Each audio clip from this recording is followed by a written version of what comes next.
Okay, perfect. So I'll briefly go through my pathway and leadership experiences. So I joined university in 2016 and the Pronghorn women's rugby team and leadership team in 2016. I also joined the Pronghorn Athletics Student Athlete Council in 2016. I was named Rugby Canada U20 team captain in 2019, and I joined the inaugural Pronghorn Athletics Leadership Academy in 2019 and was named Pronghorn Women's Rugby Team Captain 2019 until I just graduated in 2022. In 2020 and 2021, I was awarded the Pronghorn Athletics Leadership Award, and I graduated with my bachelor's in kinesiology. And in 2021, I began my master's degree, and I was awarded the Lethbridge Sport Council Outstanding Sports Citizen Award, and I was a guest speaker for the Pronghorn Athletics Leadership Academy. And in 2022, I was awarded the Rugby Canada Women in Leadership Grant, and I completed my master's in kinesiology. Okay, so these first few slides are going to be pretty academic heavy, but we'll just skim through it very quickly. I just wanted to give you an idea of the various leadership theories that there are. So the first three leadership processes I will touch on are within the full range leadership model. So the first process is transactional leadership, which consists of three behaviors. Contingent rewards, which is emphasizing and rewarding desired behaviors and outcomes. Passive management by exception, which involves the leader waiting for errors to arise and then taking corrective actions.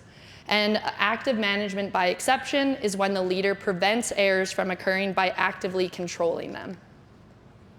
The second process is transformational leadership, which involves four key behaviors.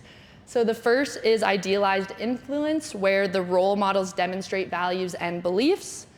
Inspirational motivation is where the leader clearly articulates the vision and performance standard. And intellectual stimulation is where the leader encourages independent thinking and challenges new perspectives. And then individualized consideration consists of the leader considering the individual and takes actions to support specific needs. And then the third process is laissez-faire leadership, otherwise known as let it be leadership, which consists of the leader avoiding taking positions and making decisions. So simply it is non-leadership. So for example, a coach being disengaged. And the next theory is authentic leadership, which entails having leaders who are true to themselves and the principles that guide them. Moreover, authentic leaders build character and culture as a function of aligning with their own beliefs and behaviors within the principle of the team. And finally, there's social identity theory of leadership, which I will elaborate on in more detail later. So all of these leadership styles consist of different foundational principles on how a leader interacts with followers. And I'm very fortunate that I had the opportunity to take a university course called Leadership Skill Development, where we got to learn about all of these various theories and the pros and cons surrounding each one. And from my research and experience, my preferential leadership style is based in foundation from the social identity theory of leadership due to its effectiveness, as well as I adopt an authentic leadership style. So the social identity theory of leadership views leadership as a group process and centers on leaders and followers seeing themselves as part of a common group. I personally like this framework because the framework behind this theory, because leadership is not viewed as hierarchical, but that the entire team is viewed as equals. The social identity leadership theory utilizes prototypicality and depersonalization to create a shared social identity. So ultimately, this theory focuses on leaders establishing and creating an environment where the team associates as a we and no longer as an I. So social identity is defined as a part of an individual's self-concept, which derives from their knowledge of their membership of a social group, together with emotional significance attached to that membership. So simply put, this is when an individual identifies themselves as part of a group. So prototypicality is the degree of how representative and exemplary an object or someone is of the category that they belong. So in other words, as an athlete, being a good example or representative of your team. And this process is what differentiates your team from other teams based on your group norms and behaviors. And then depersonalization is the process where an individual begins to identify with the group, so i.e. we and us, and no longer as an individual, I and me. So for example, if someone asks you to introduce yourself, what do you say? Your name's Peyton? Okay, so for me, I always say I'm a member of the women's rugby team. So being part of this team has now become part of my own personal identity. So further, social identification is comprised of 3 dimensions: in-group ties, in-group affect, and cognitive centrality. So in-group ties are the perceptions of similarity, bonding, and belongingness with other group members or teammates. In-group affect is positive feelings associated with this group membership, and cognitive centrality is the importance of being a group member. So there are 4 core principles that together create a social identity within a team, and as a leader, it is important to bring these to life. For example, as a leader representing the unique qualities that define and separate your team from other teams. And for each of these principles, I will provide an example from our Pronghorn's women's rugby team. So being one of us is where the leader embodies the core attributes of the group that makes this group special and distinct from others. So in our team, the core aspects we emphasize are preparation, competition, community, and leadership. And as a team, we created our own visual that embodies the characteristics we value as a team. Beyond this, we have a team theme of Top Gun, and it helps us bring our team principles to life. And our biggest guiding philosophy as a team is for the girls. So everything we do is for one another, going to battle together and putting our bodies on the line for one another. Our team created this banner, and we all got team dog tags made, as well as this fighter of the game helmet and a Maverick Build-A-Bear that brings us all together as a team to remind us of our philosophy. The second principle is doing it for us. This is where the leader advances and promotes the core interests of the group. So as I mentioned, our team theme was Top Gun, and we created this graphic which highlights my role as a leader to stand up for and defend our team interests. So this means, as a leader, everything is done with the best interest for the group in mind, but on our team, it is not my sole responsibility to be for the girls, it's everyone's job. And again, as a champion, I was recognized as being selfless and for the girls as my attributes as a leader. And the third principle, crafting a sense of us, involves the leader clarifying what the group stands for and what it doesn't stand for by defining the core values and norms as a team. So as a leader, it is important to emphasize that everyone lives by your team's core values and norms. We have some rugby-specific values and norms within our team that we live by, but beyond this, we emphasize academic success, recognizing our supporters and everyone who has helped us along the way, celebrating each other's successes as we are one team, and being champions of initiatives that we are passionate about. And the final principle, making us matter, is where the leader makes the group visible to people outside of the group. Leaders can do this by developing events and activities that shine light on the group. This principle shows those from outside of the group what makes it so special to be part of that team. And there are several ways that we do this. We are active in the community, which I will touch on later, our social media presence, and then getting people to our games and events. So these are all 4 of the concepts summarized. Okay, so now we're gonna have just a little bit of discussion. So something's gonna pop up on the screen, and I want you to just blurt out what it makes you think of. LCI, yep. Chinook. You can be louder.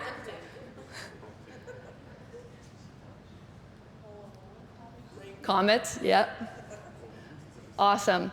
So that's an example of social identity. So your schools use brand colors and logos and team mascots to create a shared social identity within your high school, your teams. So that's an example of how your school is identifiable outside of your team. So now moving on to So our team uses For the Girls and Top Gun. Does anyone have an example of something that your school or your team uses to bring your values to life? In hockey, we always wore we had like a WWE belt we gave to like our hardest worker. Yeah? Yeah, very true. Good. Any others? You guys got a hard worker award? Nothing? Well, maybe this will give you some inspo when you go back to your schools. You guys can adopt some Top Gun themes. Okay, so moving on to authentic leadership theory, this involves the leader behaving and leading with their own core values. So beyond this, authentic leadership has 5 principles and characteristics that the leader lives by. They must be capable of moral reasoning, leading with the heart, maintaining strong relationships, being self-disciplined, and having defined purpose. And it is argued by theorists that without the development of these characteristics, true authenticity cannot exist. So to elaborate on these characteristics further, leaders with strong moral reasoning want to make a difference in the world. Specifically, an authentic leader has a strong sense of right and wrong and allows those values to guide challenging decisions, because it is often difficult to trust or follow a leader that lacks integrity. Leading with the heart requires the leader to be open and honest with their team, and this also enables the leader to build solid relationships built on trust and mutual respect. And the ability to establish and maintain relationships is essential to authentic leadership, particularly with your relationship with followers. These leaders view everyone as an important part of the team with a collective set of knowledge and skills. And with practicing self-discipline, it is imperative that an authentic leader be able to rise above the pressure and stresses which may cloud their judgment or lead to inconsistent behavior. This means that the followers will not trust a leader that preaches one thing but does another, or a leader who does not follow the set of rules that is set out for the rest of the team. And this failure to be consistent results in mistrust and disrespect of the leader. And finally, self-awareness is critical as a leader, as it involves defining and understanding your purpose as a leader. And with discovering this, it is important to have passion for the purpose. So my leadership style is based in combination on principles from authentic leadership theory and the social identity theory, as I mentioned before. So a key aspect of authentic leadership is that leaders are able to adopt their own leadership style so long as it is consistent with their own character and values. So this approach therefore fits well with my adoption of the social identity theory, as its guiding principles are inherent to my values as a leader. So for me as an athlete, my biggest leadership philosophy is leading by example. This is both on and off the pitch. So I demonstrate this by helping put away the equipment, carrying the medical bag or table off of the bus, never missing training, knowing our plays, being early for everything, being the last to leave the change room and ensuring it is better than when we arrived, volunteering at events, organizing team activities, and doing well in school. As a leader, you want to be someone that your teammates look up to and see as a role model, not someone who makes them feel small and unimportant. Now, as a core foundation to this, I do not expect something of my teammates that I wouldn't do. This involves all of the things that I mentioned above. And I know on some teams it's customary for first years or rookies to carry the team bag or put pucks away at the end of practice. But the message that this sends to the rest of the team is that the leaders think they are better than the rest of the team. And this is not a message that I like to convey, as everyone on a team has importance. As well, I would suggest reading Leaders Eat Last by Simon Sinek to learn more about this leadership philosophy. As well, I do my best to speak to my teammates with positive and encouraging communication, specifically using words of encouragement, monitoring my tone and body language, and being respectful. An important element of communication as a leader is inspiring and motivating my team before we go to battle. So I go into games with key focus areas for us as a team, and I actually write my pre-game speech out ahead of time so I'm prepared and I know what I'm going to say. And I like this method because it allows me to ensure that I articulate and communicate the key messaging that we need and build energy before we go to battle. And another fundamental aspect of my leadership style related to communicating is adopting a shared social identity and communicating as a we and us and no longer as an I or you. Adopting this communication style, it's probably the biggest thing that I've noticed that poor leaders do when communicating. We tend to default to a negative frame when speaking to teammates, especially after being scored on or a mistake has been made. For example, you guys need to do X, Y, Z. You need to work harder. You need to cover that. That was your fault. So when speaking to the team, I try and frame everything as we and us, because we are a collective and we are a team. We need to do X, Y, and Z. We need to work harder to help each other out. as well as when a mistake has been made, creating a collective around the individual who may be feeling the brunt of it, because one mistake doesn't lead to a try, a goal, or a loss. There are many factors that can contribute to these outcomes. And as a leader, it is key to live your team's group norms and values. And team norms are important to create standards for expected behavior and to hold your team accountable for behavior. So we created our norms together as a team to ensure that everyone's voices were heard. And to bring our norms to life, we created an acronym. So ours is HORNS: hardworking, optimistic, resilient, no regrets, selfless, and self-organizing. So this is something that we did as a team, and these are our values that we try and live every day and to hold each other accountable for. And finally, to me as a leader on my team, it was a non-negotiable to be a positive representative and to volunteer in the community. And I will elaborate on this further later. So I found this quote that says, "A good leader is a person who takes a little more than their share of the blame and a little less than their share of the credit." And I really liked this quote as it speaks to the selflessness required to be a good leader. Okay, so before I play this video, is anyone aware of what the happiest animal on earth is? What'd you say? Yeah, it is. So we're gonna watch this short clip from Ted Lasso. So the messaging here is to move on from your mistakes rather than holding on to them. So this is a reminder that as athletes, we are defined by how we react to mistakes, not the mistakes themselves. So now I'd like you all to take a moment and think about a mistake in sport that you have made. Everyone got one? Because I do, for sure. Okay, so now that we've all had just a second to think about it, I'm sure that we can all see the importance behind this messaging to recognize how we communicate to our teammates in competition, because as we all know, there's no such thing as a perfect game or competition, and there's always going to be mistakes. So I often like to focus on emphasizing to focus on the next job and helping them forget their mistakes.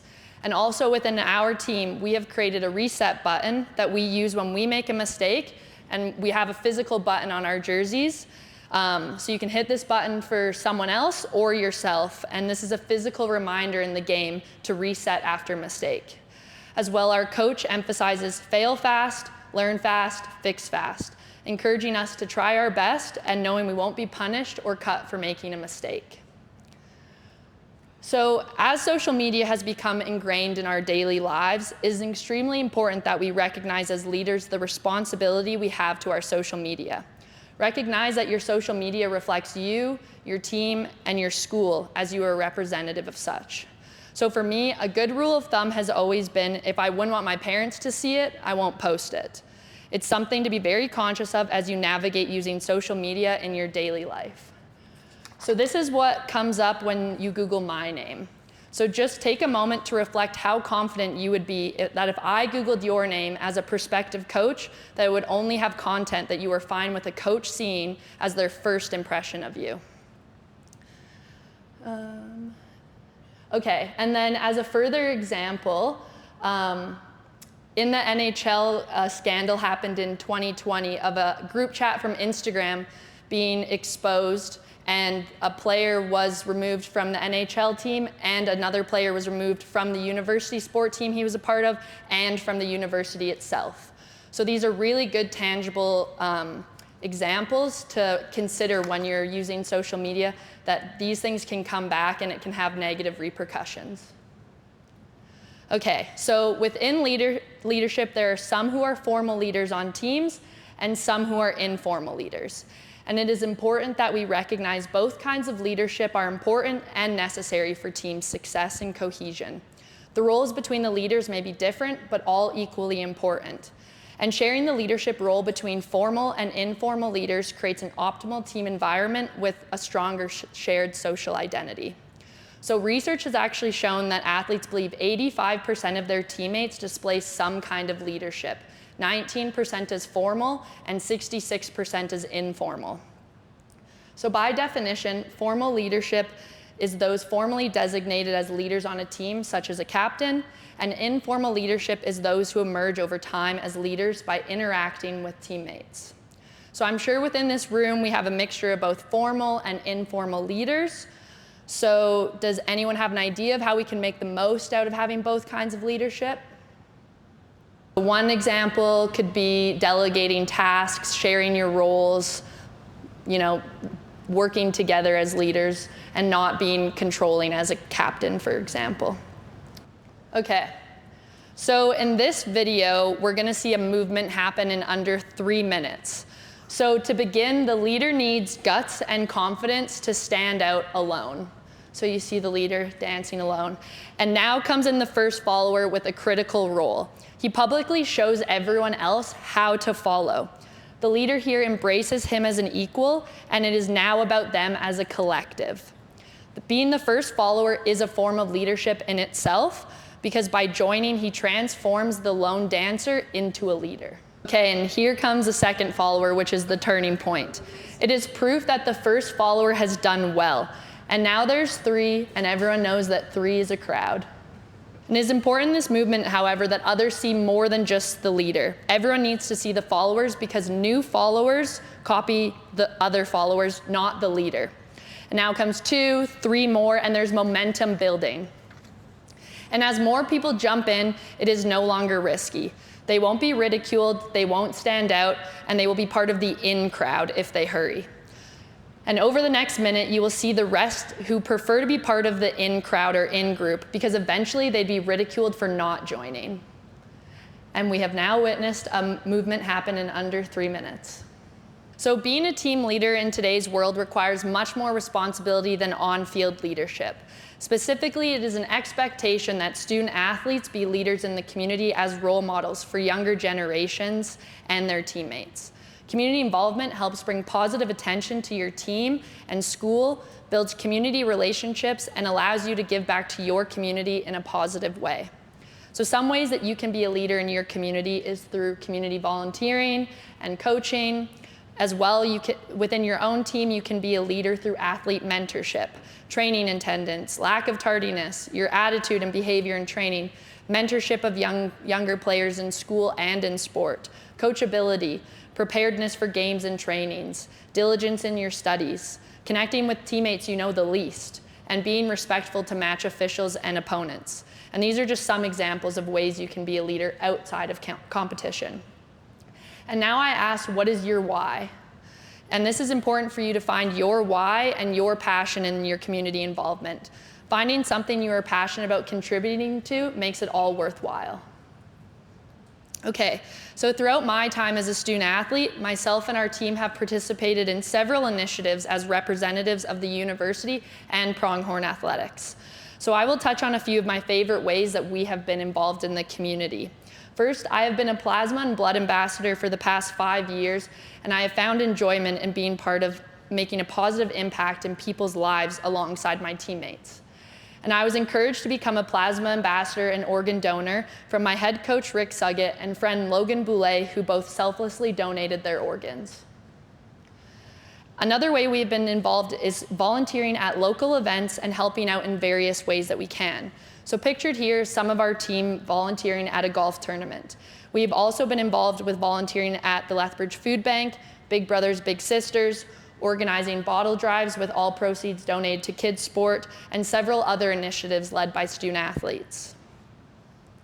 And one of the best ways athletes and teams can be involved in the community is through coaching. Pictured here is 5 teammates and myself coaching at 4 different high schools in Lethbridge.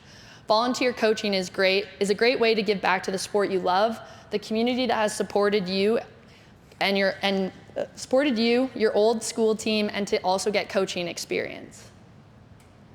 And finally, one of the main ways we engage in community involvement is through service at the school.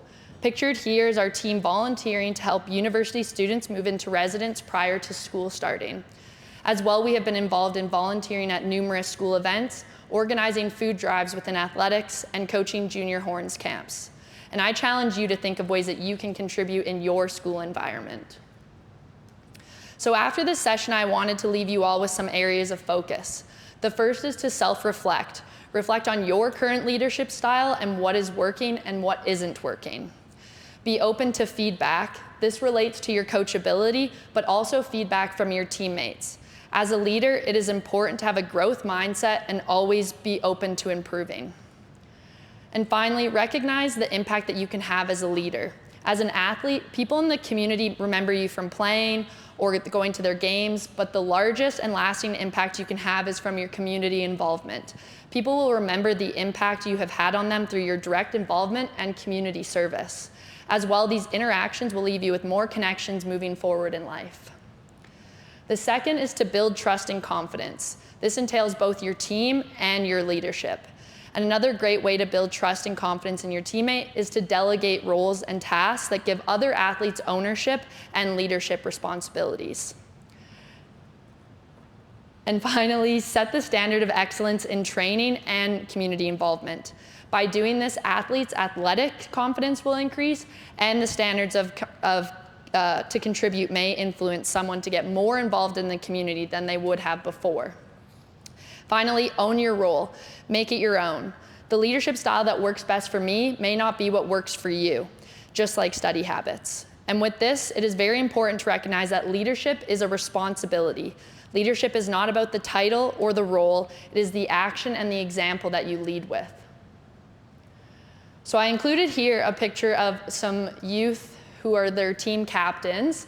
And I'm sure many of you have probably been in leadership roles since you were young kids. With no formal training, coaches often selected based on your character or your athletic skills.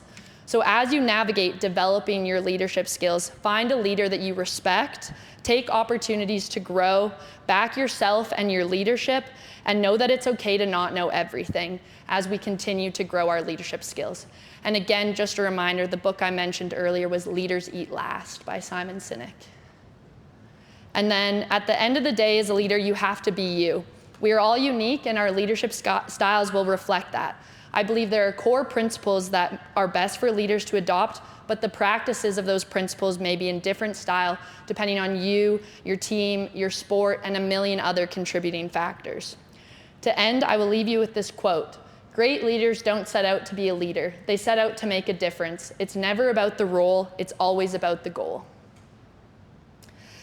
So thank you for joining me for this session, and I put my email here if you want to reach out.